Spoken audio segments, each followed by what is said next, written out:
মশা মাছির উৎপাত। মশা মাছি তাড়ানোর জন্য নিম পাতা গুঁড়ো, কর্পূর আর ধুনোর গুঁড়ো আর একটু ফিনাইল, গোবর নেই, পাঁক এনেছি। পাঁক দিয়ে ভালো করে মাখিয়ে নেব। রোদে শুকাবো না, হালকা একটু হাওয়া লাগলেই শুকিয়ে যাবে।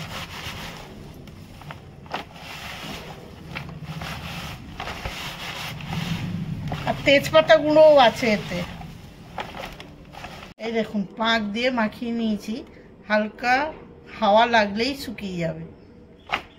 ছোবড়া দিয়ে বানিয়েছিলাম, শুকিয়ে গেছে, জ্বালিয়ে দেখাচ্ছি।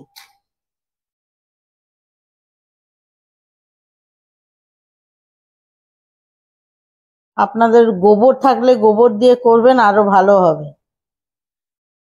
এই দেখুন কি সুন্দর জ্বলছে, আগুন ধরে গেছে, ধোঁয়া উঠছে। আর ধুনো দিতেও লাগবে না।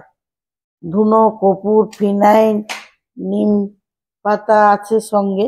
এই যে এরকম করে দেখবেন, মশা পালাবে।